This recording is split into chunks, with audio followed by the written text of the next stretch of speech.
Awesome. Okay, so thank you all so much for joining us for this month's edition of Hump Day Health. My name's Amy Rendell. I am in the health promotion team at WAAC. I use she, her pronouns, and you're joined by the amazing Diane Lloyd, who I'll get to introduce herself a little bit more in a moment. Just before we do get started, though, I would like to pay respects to the traditional owners of the lands that we're meeting from today. So today we're calling in, can't hear anything. Have we started yet? Can everyone hear okay? So I just had someone there say that they can't hear. Okay, a few thumbs up there. Okay, alrighty. We'll keep going. So today we're calling in from, we're based in West Perth, we're based in Boorloo. So on the traditional lands of the Whadjuk people of the Noongar Nation. So pay our respects to elders past and present and extend those respects to the traditional owners of the lands that you are all calling in from today. And we have people joining us from around the state. So thank you so much for joining. So for the session today, as you can see here on the screen, today we're going to be talking about the National Day of Women Living with HIV. So as many people might be aware, the 8th of March marks, the 8th is the International Women's Day. But what people may not be made as aware of is that on the following day, the 9th of March, is National Day of Women Living with HIV. So this year actually, so 2025, it's actually the 10th year of the National Day of Women Living with HIV for Australia. And the theme this year is a decade of progress and challenges, celebrating our journey as women living with HIV. So to celebrate the upcoming National Day of Women Living with HIV, we are very, very privileged and an absolute honour to have the amazing Diane Lloyd, who works with us here at WAAC. To talk today about her experiences as a woman living with HIV and also about the specific kind of experiences and considerations of a woman working with women living with HIV and where, how we can continue to progress. And I feel like I'm babbling on, but I feel like there's still more comments coming through. There's so many things popping up. Okay, I can hear well. Okay, perfect. Awesome. But without further ado, Di, would you tell us a bit about yourself and your role here at WAAC? Okay, hi, and thank you so much for the invite. For those that don't know me, my name is Diane Lloyd and I'm the peer women's worker at WAAC. I've been in this position for just 12 months and I'm here on Monday to Wednesday. And I want to thank you for the interest in this topic. I feel it's because it's not often that we actually have the opportunities to discuss women and HIV. So when asked to do the session, I was very excited. So just to give you a bit of a history and where I've come from. So I was diagnosed way back in 1986. So it was very, very, very early in the piece. And that makes it 40 years now. So as you can imagine, it was a very different time for people living with HIV back then. I'm a 64-year-old woman living with HIV. So I used to attend a group that was run by WAAC in the very early years, and pretty much I was the only woman that used to go along. And so bringing up issues for women, I just didn't do it because, it was all gay and bisexual guys. And it was just very difficult to bring up issues relating to a woman living with HIV. Although sometimes I would throw in the word vagina just to get a reaction and see how they went. And on more than one occasion, I was actually mistaken for one of the leaders of the group. And, I'd been picked up a couple of times when I would say, as a person, we're talking about living with HIV, and I say, oh, we, and I say, well, you can't use the word we, you're not one of us. And so, well, why do you think I come to these groups? And this also happened at like the hospitals as well. I freaked out a immunologist one day that we had the appointment, and the questions I asked were very generic and, never anything specifically for women. So I said to him, why don't you ever ask questions specific for women? Like, what's my menstrual cycle like? When did I have my last pap smear? So again, even reminding the medical profession that we were different. And so, yeah, so from there, although there was a support group at WAAC, there was nothing at that time. And I just want to remind people it was back in the late 80s, early 90s, so things were very different. There was no support specifically for women at that time. So I contacted WAAC, or AIDS Council as they were known then, and RPH to say I'd like to be a contact person for the women. So gradually my name got out there, and the Positive Women's Group was formed in WA. And look, I'm not a counsellor or anything like that, no letters after my name. We were just a group of women that would meet in somebody's house and packet of cream bickies and just chat about issues that was happening for us. So it was more just to know that, you know, to connect up and that you're not alone. And pretty much the same is for my role now, is to connect up and that, yeah. That's incredible, yeah. And it's so much, I guess, yeah, with the history of the women's group at WAAC, there's some people heart responding, putting little love hearts in the chat there in response to that. And you said there, like, about not being a counsellor and everything, but just that, even just having that empathy and having that space, and like you're saying, having to advocate even more so in healthcare settings, and having to, which we'll talk about more in a second, and even in support groups themselves, that extra level, having to advocate for yourself as well, and to be able to create a space where with other people that have had the same experiences is really, really powerful, and probably, you know, things that they wouldn't teach you as a counsellor or anything like that. So it's really, yeah, really amazing. So just as a point there, that the group that we do here at WAAC for women is run on the third Wednesday of the month, and it's face-to-face here at the WAAC office from 10 until 12. And the first part, we do an activity, and the favourite one is actually making bracelets, and we're going to start doing earrings, my little HIV earrings I made. Then the last half an hour is a bit of an educational component to it. So the first part, by doing an activity like, you know, making a makeup bag or the beading or whatever, is a time for people to like relax, and then just general chit chat starts, and then, you know, we can open it up more, but it just relaxes people to get into the group. Yeah. Absolutely. And when we spoke before the session today, you talked about the importance of these groups, especially for women, when it comes to around confidentiality and who they talk about their status with, or kind of, I know you mentioned as well about possibly, you know, not wanting to bring it up, or have people asking questions, things like that. So the importance of these kind of spaces where that pressure isn't there for a lot of women as well. So in terms of we've been working in this space for a while as well, so and advocating within this space for a while. So in terms of looking at like how society like views HIV and views women living with HIV, have you seen much changes over the years about how, you know, how people, I guess, how people treat women living with HIV, or those kind of circumstances there? Has society's perception changed, or is I feel like I'm blabbing on that. I think that really people, I'm not sure if people still realise that women still get HIV, and unfortunately that especially in the beginning, that if you say that you're a woman with HIV, it's assumed that you're a drug user or a sex worker. And funny enough, in both of those cases, the amount of people that have got HIV are very low. It's like under a couple of %. Yeah. So it's really quite interesting, the perception of people.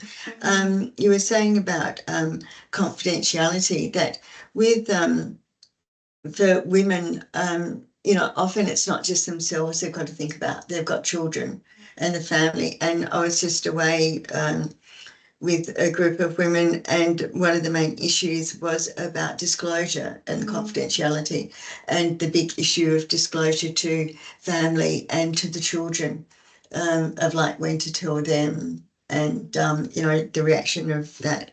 So often women want to keep their diagnosis quite close, that it might only be a couple of people and the medical team that they're with, and maybe one or two other people.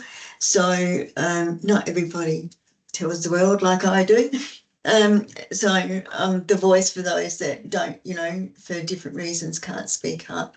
And, so yeah, they've got a lot more at stake than just themselves. And they've got to think about that when you do tell somebody, and this is for anybody with HIV, but if you do tell somebody, and, particular children, that, it's unreasonable to think that children are going to keep it a secret. So yeah, it's a big issue of like telling people. And once you've told somebody, you can't take it back. Yeah. So that decision to tell somebody and when to tell them is a huge one. Absolutely, yeah. And those kind of confounding factors you say there, that, it's not just themselves that the women are thinking about, it's their families, it's about their close network and their as well, that they're considering and often putting those kind of needs or those kind of thoughts before themselves at times. So I guess going on from there, I guess some of the unique challenges that women living with HIV face compared to men, so that are around the differences around there with disclosures and confidentiality, but some other kind of aspects as well. Okay, a really interesting study is called the Future Study, and it's done by La Trobe University every 2 years, and they're currently doing it now. So you've got people that are HIV positive, in particular women. It would be great if they got on and done it, because we get a lot of great information from that. And there is evidence that men and women have a different lived experience of HIV, and that even the quality of life of people that have women with HIV, because women are perceived as a lower risk group, even being diagnosed, they could be diagnosed later, because as I said, that the perception is that women aren't as much as at risk. So the GPs don't suggest having a HIV test regularly, like you have a pap smear and your boobs checked. So it's not on the list of to-do list, even, if you're in a relationship. So women can often be diagnosed later, which then, of course, has an implication on their viral load and if they're going to be undetectable. So, and also more likely to face financial distress, because, again, typically as women, we don't get paid as much normally. And for quite a few of the women I know are single mums, which also puts a financial burden as well as the emotional on you, and often have also issues with their disclosure and isolation, and access to services, and to have access to medical services, particularly for women that are going to be not up just on HIV issues, but in relation to being a woman.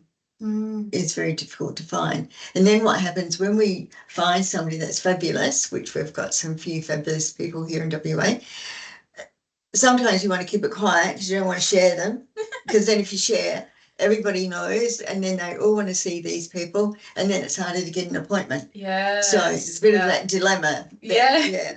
You want others to know and get the same kind of care, but you also don't want to miss out on your own appointments as well, or being able to get in to see them for sure. Yeah. And women also, I think, stress a lot more about the relationships that they're in, and that's not just like a partner, but I'm talking about family and all that sort of stuff as well. The management of your own health issues, of course, reproductive health and whether to have children. We're so lucky now. As I said, I'm 64, so when I was first diagnosed, the choice to have children wasn't really, well, I did still have the choice that I could have children, but the risk was a lot higher back then. And also people were made to feel guilty if they choose to have children back in that day. So we're so lucky now that women can have children if all the ducks are in a row, and the risk is very low. So a lot of the women are choosing to have children and without, contracting HIV. We also have different bodies to men, which I don't think the medical profession still notice at times. So we have not been well represented in clinical trials. And because of our low numbers of the amount of women to start with, and then the low numbers that are asked to do the trials. So we're not getting the results that are giving a true picture. And if you go online, any results to do with women are normally from America or from, Africa, which is a different perspective than here. And, like we want to know, like we've got different size bodies. So is the medication going to affect us differently? And yeah, so, and then we've got women from other key populations like injecting drug users and trans women that also would have different issues and challenges to do. Yeah. Absolutely. Yeah. Yeah, I think especially when it comes to women's health, you hear as well, like the disparities and kind of research in all areas of health as well. It's between, about men and women, and kind of understanding of women's health is often kind of put on the back burner, and then it's kind of confounding even, and these other kind of confounding factors as well. It can be, I imagine it'd be quite frustrating when you're trying to get answers from professionals, and you're actually bringing up, as like you said, saying to immunologists, I have a vagina, are you going to ask me these other kind of considerations as well? So in terms of, I'm one of the lucky ones. I have a great medical team. And, to me, it's better than winning lotto to have a good medical team, just in general, really, that speak to each other. That's another important thing, that they speak to each other. So, yeah, I'm very, very lucky. Yeah, that's amazing. Yeah, that's, and like you said as well, finding that care team as well, and kind of those specialists that are, can kind of specialize in that kind of area. You said there's a few in WA. In terms of looking, I guess, staying on the kind of topic of healthcare, what are some changes I guess you'd like to see in the healthcare services for women living with HIV? I know a lot of people that we're joining today are in either healthcare workers themselves or working within their healthcare system. So I guess any kind of painting a picture of kind of what the healthcare system or services may look like now, or what you would like to see change with regards to the systems we currently have. Okay, because WA is such a huge state that we're often like miles away. I know women that are HIV positive that are up north, across Kalgoorlie Way, and then right down to the tip of WA. So that makes it difficult also for support to give women. If you're like only one or two people that's in that region, so it's very hard to have that support, and the challenges to get healthcare again, where people are going to be knowledgeable on issues relating to HIV as well. I think that the peer and social support is really difficult for the healthcare, that's one thing that they can't give, the peer support. I can do it by phone, but, there's nothing better than face-to-face, really. So I think that we also need to normalise HIV testing for women, that it's not sort of like the last box to be ticked, because it's we haven't found what's happening with you from anything else, and HIV is still sitting there, because I know they can only go on with what they're being told that may be an at-risk issue for HIV, but you have to look past, because and also people sometimes they might have shared injecting equipment 10 years ago, when they're in their late teens, and it's really, really gone from their mind. And when you've been asked to use drugs, no, because I don't now. And that thing that you did 10 years ago has gone. So I think we need to normalise HIV testing, and for people to have that regularly, along with your pap smear and all of that sort of thing, because the guidelines show that the earlier you get onto treatment, the better it is. For you to become undetectable. And Ashram has an online learning model on HIV in women, that you get your award hours and points or whatever it is that they get for that as well. So to increase your knowledge. Yeah. So I can send out some of the things that we speak about today in a follow-up email with the evaluation link. I'll include the link to the Ashram training if anyone was interested in accessing that and having a look at that. I guess, yeah, depending on whatever kind of area of health that you're working within. Just put my page there. Just lost track of there. I guess as well, you're talking about coming back to, we're talking about like with HIV and having children or kind of female or reproductive kind of specific kind of areas. What are some of the biggest misconceptions that you come across around with women's health, whether that's around living with HIV or around with aging or whatever it might be? Is there some of the more kind of common misconceptions you've seen? I don't know if the general community are aware that women with HIV can have children, and that the risk of passing it on is quite low. We're just still waiting for World Health Organization to announce that women can actually breastfeed if they're undetectable. So, we're lucky here in Australia. We have the option of also having the formula, which WAAC is very generous and supplies formula for women who choose to feed this method, and need assistance, for financial reasons. So for the first year, so that is fantastic. And just on that, we also have a closed Facebook page for mothers for children under 2 years old called. So it'd be great if people have a look at that or promote it. So it's really good that women have the choice, and quite often women choose to do formula. However, that can also bring up an issue because for some cultures, if you're not breastfeeding, it's a bit of a red flag, and people say, how come she's not breastfeeding? Like in African or First Nation cultures, that can be a bit of a red flag of like, what is happening. I think, where were we at? I lost my train of thought. I was just getting so engrossed in what you're saying there as well. I guess on that as well, misconceptions. Misconceptions, because you spoke as well about misconceptions of the community, but also of healthcare providers as well. And it comes back to actually that's sort of what I was going to say, what you were talking to earlier about kind of as clinicians instigating those conversations with patients and bringing up, mentioning and normalising HIV testing and not waiting for a patient or client to actually come in and request it or to disclose a particular behaviour. That it's kind of, as healthcare workers and healthcare providers, kind of those assumptions that are made as well that can be quite harmful, and but also not kind of I guess looking at all the proactive kind of side around testing.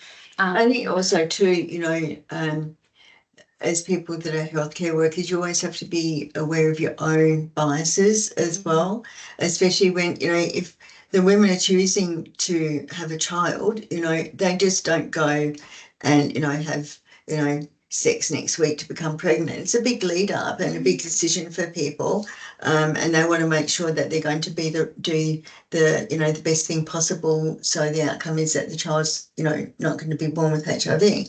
So and if you in your heart believe that they shouldn't have children, you can't put that out there. Even be aware of your body language and all that sort of thing as well.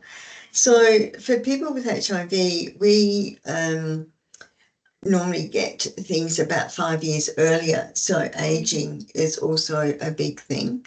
So for people with women can develop symptoms for menopause about 5 years earlier than women without HIV. And I just hearing women talk on the weekend was saying that they've had almost outright arguments with doctors saying, I'm getting all these symptoms and I think it's like, premenopausal. And the doctor said, oh, no, you're too young for that. And they've had to say, but I've got HIV, and they still don't put it together. So, because we get things earlier, and women with HIV are more likely to develop other gynecological conditions such as HPV, and likelihood of getting cervical cancer and yeast infections. So these are all things that the men don't need to worry about so much. And I'm also starting to question the rate of breast cancer, which is quite high amongst women in the general community anyway.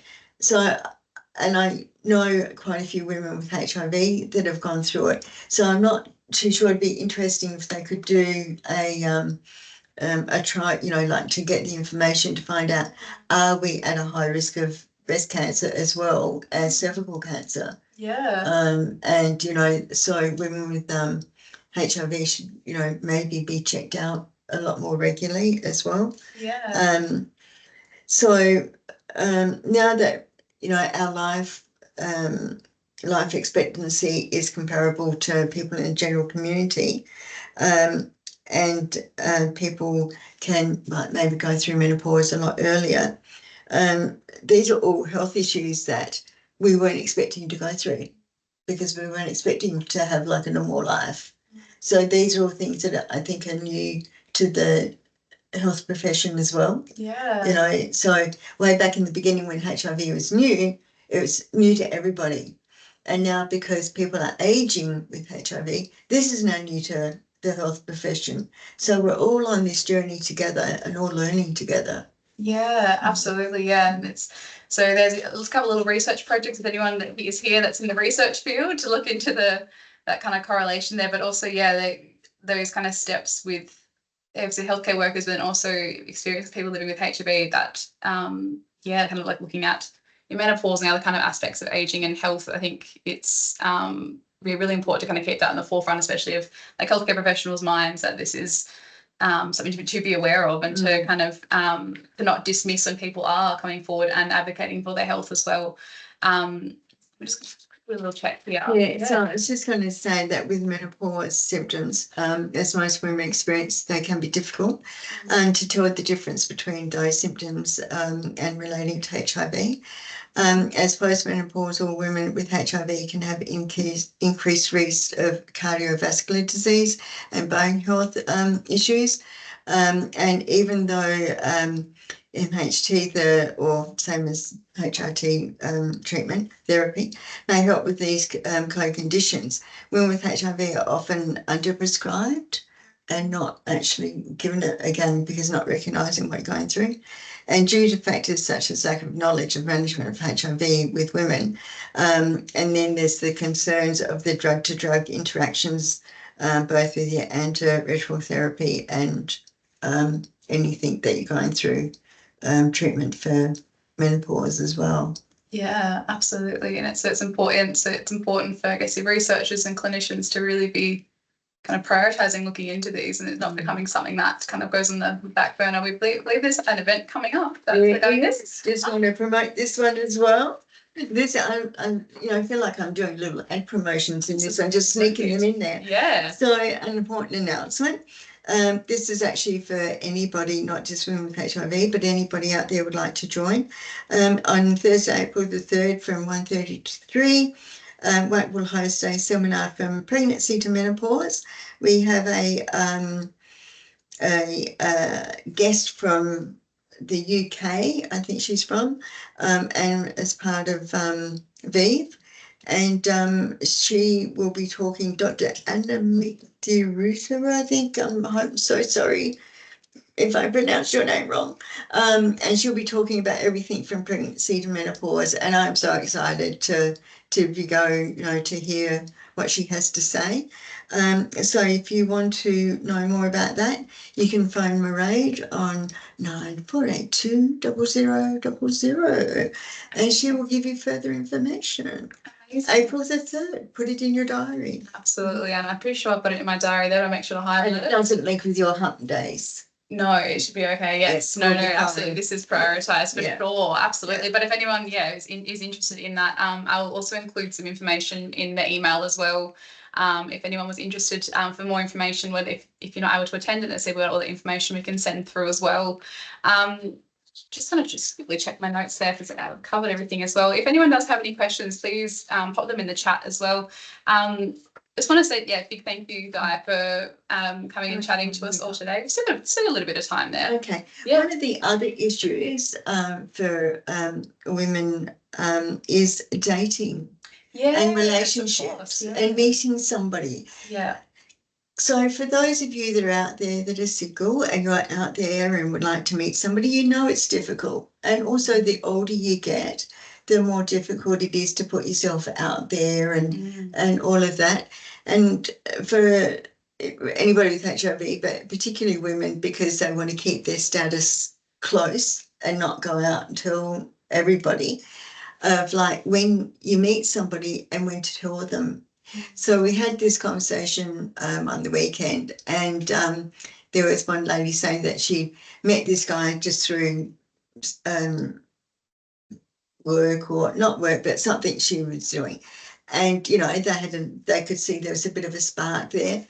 And he asked her out for coffee. Now, as we do, we get asked for coffee, but we've already worked out if I have coffee with him and it all goes well, and I have to tell them, and like, you know, what happens if we get married, and we've all already got the dress planned. Yeah. So she didn't follow through because she didn't know, and she didn't want to tell that person, because then if it doesn't work out. So I said to her, look, you know, don't tell them immediately, because what about if you go out on a couple of dates and it just doesn't, it's not working.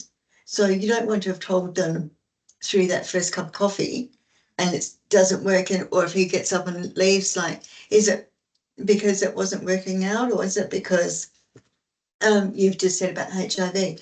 So if you go on those, you know, like a few dates for a couple of weeks or a few weeks, then, and it seems to be working, then there's that emotional attachment. So when you do go to tell them, they've already got a little bit of feelings for you. So yeah, the dating after the issue of having children and aging and dating seem to be the three major issues that we were discussing. Yeah, I remember when we spoke as well before our chat today, little pre-interview chat. Yeah, maybe you did mention about that kind of is a common question you get, and that like all that positive women do often have about, you know, when meeting people, when's the best time to say it, how's the best time to say it, and I guess, yeah, what you're saying there, it's kind of like I kind of feel it out and that kind of emotional kind of attachment as well, but I guess it could vary as well. Would it be, or like would it have, I guess, any other kind of advice you have for, you know, any of the workers here that maybe work with positive women, that, you know, about, or maybe you'd said about kind of like the, you know, when the time is right kind of quote there that you had. Yeah, I kind of always have like the counsellors answer, you'll know when the time's right, which of course we don't know when the time's right. But I thought that, you know, that thing of at least going out on a few dates and establishing whether you think it's going to go anywhere regardless, and then maybe you could feel them out about their knowledge on HIV. Yeah. You know, like, because I was watching this movie the other night and it was really interesting. It was about, you know, this woman with HIV or whatever, and give them a bit of a scenario, and that they were dating, whatever, and see what they say. You know, if they say, oh, you'd never date anybody with HIV. But I've also gone through that where somebody you think would be, you know, an open to being with people with HIV have ended up running for the hills, and then others that have made a comment like, I would never do that, and you've told them and then things have worked. I just don't know. Yeah. So the answer was, in short, there is no right answer. It's just on how you feel when you think it's going to be appropriate. And you always have to think when you're disclosing, what's in it for them? Why am I going to tell that person? And what are they going to get out of it? I mean, I do tell the world thing because I'm doing it as an educational tool and to be a voice for those that, you know, for various reasons can't speak up. So that's why I do it. But not everybody can do that. Yeah. So yeah, we didn't really come to an answer or a conclusion.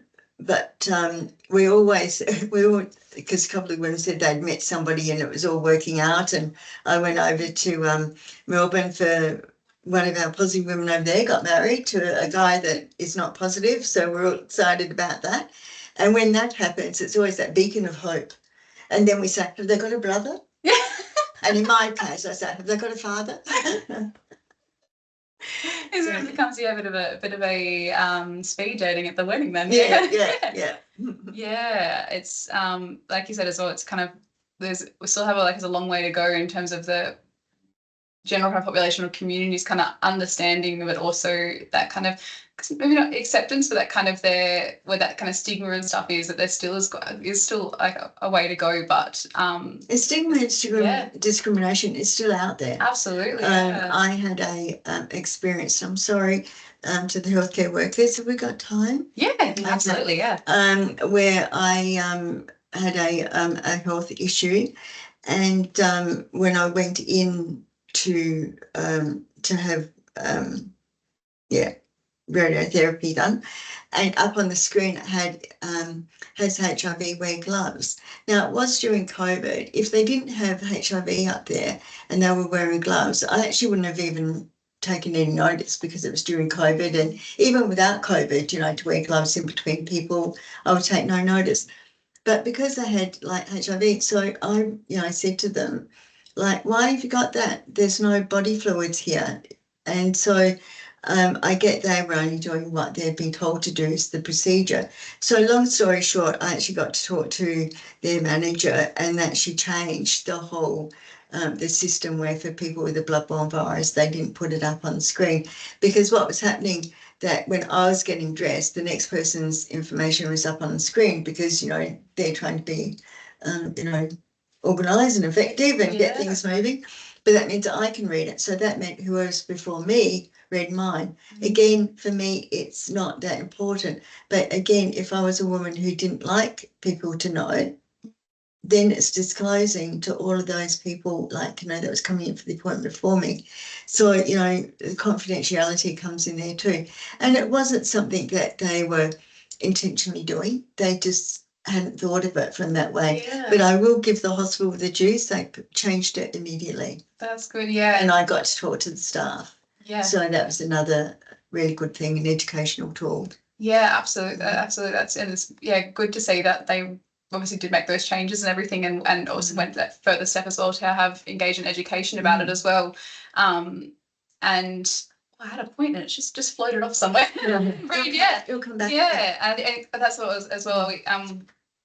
Talking with healthcare workers but even more broadly as well, and kind of if you're working with people living with HIV, and kind of supporting and kind of that people know what their rights are around disclosures is really important too. Or they may feel as though that they're obliged to disclose, or don't know when they have to and stuff. That could be, I guess, quite empowering as well, to know that I don't need to tell somebody this, or I can tell them when I'm ready. That having that kind of backing, because that's often that might be somebody's kind of thoughts. I know we get that from the kind of general community when we do education as well. Often those kind of questions do come up. So I guess as healthcare workers as well, being aware of what patients' rights are, and that those specifically around with bloodborne virus disclosures, that where that it may be something that we may think that we need to know, but we don't actually need to, and it's causing more harm than it there is already kind of.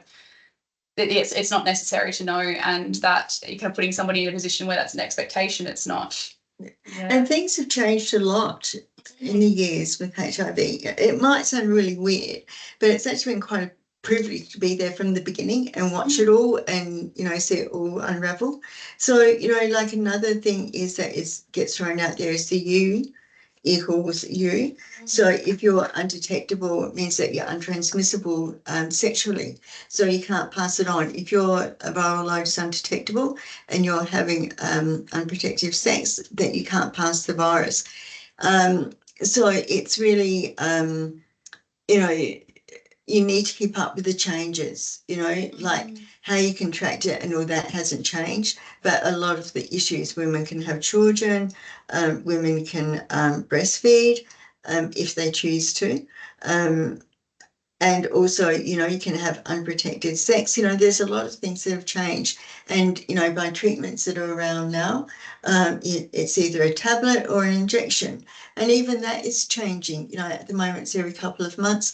It won't be long, and it'll be that we have an injection once every 6 months and once every 12 months. Exactly. It is constantly changing, and, so you need to keep on updating. Absolutely, absolutely. I think it is nearly time, so we can might see if we've got any questions and everything there. I really like the point you end, like we're ending on there, that about I guess as working in healthcare and working in health in general, the kind of, I guess, that responsibility we have to continually stay updated and to addressing those kind of internalized stigmas that we may have, or addressing our own kind of understanding, and not kind of putting that onto the people that we're seeing and that we're talking to, that we have kind of that internal kind of work to do, as well as that, you know, background work to upskill and to stay on top of these things, because they are really exciting advancements as well, and really a positive impacts and outcomes for people's lives. I never thought that I would have to be thinking about how am I going to age gracefully. You know, back in the day when I was diagnosed, we were told that we had a year to live. You know, so things were very different. So it's amazing, you know, like, you know, I'm so grateful to the, you know, what has advanced and all of that. I think I promoted all of the events that we've got coming up. Yeah, I'll include everything in there. We can sit down afterwards and make sure I've got everything included to send out to everybody. But thank you so much, Di. I'll see if we've got any questions in a moment, but I just want to say a thank you from me and the team as well for coming on. It's the work that you do as an advocate, as a lived experience speaker, and work with positive women that you've done for many years is really powerful. It's really incredible that to have an advocate that can that is willing to, and that can speak on different platforms and speak to address these things, like you said, that many people maybe aren't able to speak up for themselves in those situations, but also for, as you know, as a workforce as well, to be able to learn from you is really a privilege. So I really want to say a big thank you for coming on. Yeah, and I'm just like really happy that you know, I'm in a workplace that's you know, giving me the platform to celebrate our National Day of Women Living with HIV. And we actually chose that date, the 9th, because it's the day after International Women's Day. That's why it was chosen. Because what we wanted to do was to put, you know, it out there. You know, it's a initiative by one of our positive women from Sydney, who, you know, wanted to celebrate our day. And as you said, now we're into year 10. It's amazing, and each year we have a different theme. And yeah, it's really great to be able to be somewhere where I can speak up as a woman with HIV and have our voices and perhaps educate people a bit more. And yeah, so it's been good. Lots of things happening this year. Alrighty, let's have a check in the chat. If you have any questions, you're welcome to pop them through now. But I think, as you said as well, there's a we've got coming up this weekend for the Positive Women's Group. I've got a high tea that we're having, and it's for women with HIV only, obviously.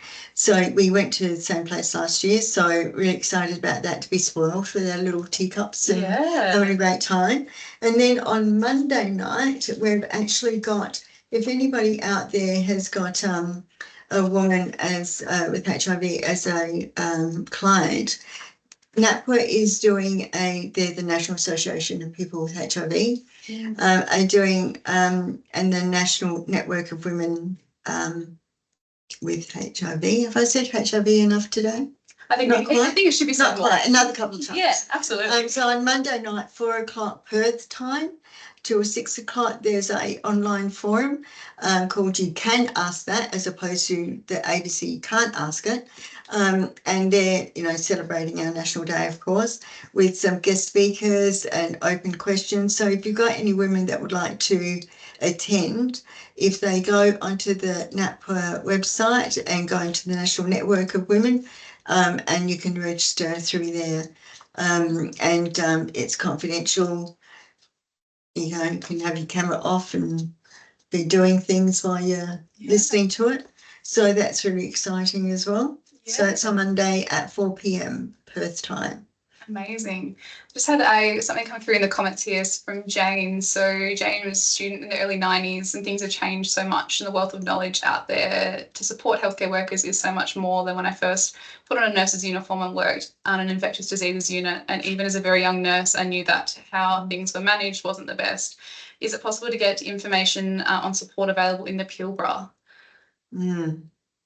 Okay, I'm not sure what support is up there. Yeah, well, what we can do is we can find out. Yeah, we can find out. We can send some things through to Jane, and I'll send it through to everybody as well. The kind of regional supports that are out there. I have to say that the staff that was up at Ward 10 at RPH at that time, most of them I think chose to be up there, and they were marvellous, you know. So I don't want to, you know, like dump on healthcare workers, because I've known lots of really good healthcare workers, and especially the ones up at Royal Perth at Ward 10, where people were going up basically to die. They were fantastic. So, yeah. Yeah, I remember Dr. Fergus McCabe was talking about that when he started as a doctor, and that it was a voluntary, people had to volunteer to work in the different units as well. And yeah, like he said, speaking to a couple of healthcare workers that work in there at the time too, and just seeing how I guess their responses to how far kind of treatment and everything and outcomes have come, that yeah, still having people that are in the health that have worked through that as well was positive, and hopefully can educate others as well about that too. He's my doctor and he's fantastic. Oh, Fergus is great. Everybody loves him. And Belinda. Yeah. And, oh, yes. Some amazing doctors working in the HIV space in WA. So for Jane, I've got a contact with one woman sort of up that way somewhere that, you know, I can always do phone support for anybody that want it, and just do a chat on the phone with any positive women, so that we can do that. Should have Diane on tour. On tour. Yeah, and get you out to all the regional areas. Love it. Yeah, get me up there. Yeah, maybe we can put a thing in for some funding for that. I think that would be the team I worked with, they were great. Okay. If it was outside the unit, that wasn't great. Yeah, telehealth, yeah. Yeah. Yeah, so that would be good, yeah. I'd love to do it. So if there's anybody that needs support or just to chat, that would be very happy to do that. Yeah, I can include Di's contact details as well in the follow-up email as well. I brought all of these things except for my phone number that I don't know off by heart. Can you believe it? That's all right. I mean, again, you did bring a lot. You forgiven for forgetting one thing there. That's completely fine. But I guess, yeah, we've just gone a little bit over time now. So unless there's any other questions, we will wrap up there. Again, just a big thank you, Di, for joining me today and for chatting to us all. Thank you for the invite. And thank you all. Lovely. We also got some rounds of applause coming through. Thank you. Amazing work from Maurice. Thank you all so much. Thank you. Take care.